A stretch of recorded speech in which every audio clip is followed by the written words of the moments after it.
এই যে আজকে বিএনপি করার কারণে ছাত্রলীগের হাতে মার খেলেন বিএনপি সরকার ক্ষমতায় থাকা সত্ত্বেও আওয়ামী লীগের বড় তিনজন, একজন শুভাকাঙ্ক্ষী, দুইজন নেতা বের হয়েছে, জামিনে মুক্তি পাইছে। এবং শরীয়তপুরে ছাত্রলীগের কর্মীরা বিএনপির কর্মীরে মানে উড়াধুরা পিটাইছে, একদম বেধড়ক মারছে। তো দুটার নিউজ একত্রে যোগ করলে এটা দাঁড়ায় যে গত 17 বছর যেভাবে বিএনপি নির্যাতনের শিকার হয়েছিল, এটা আসলে তাদের জন্য যথেষ্ট ছিল না।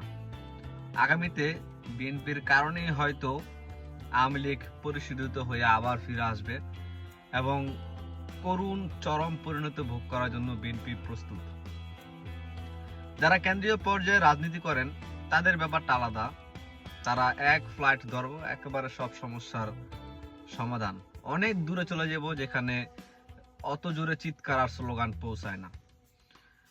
কিন্তু সমস্যা হলো যারা স্থানীয় পর্যায়ে রাজনীতি করেন। এই যে আজকে বিএনপি করার কারণে ছাত্রলীগের হাতে মার খেলেন বিএনপি সরকার ক্ষমতায় থাকা সত্ত্বেও, এটা আসলে আপনি কি বলবেন? আর যদি আজকে আওয়ামী লীগ ক্ষমতা থাকতো তাহলে একটা কথা ছিল, যদি আওয়ামী লীগ পরবর্তীতে ক্ষমতা আসে তাদেরকে ঠেকাইতে পারবেন? আওয়ামী লীগকে ঠেকাইতে পারবেন?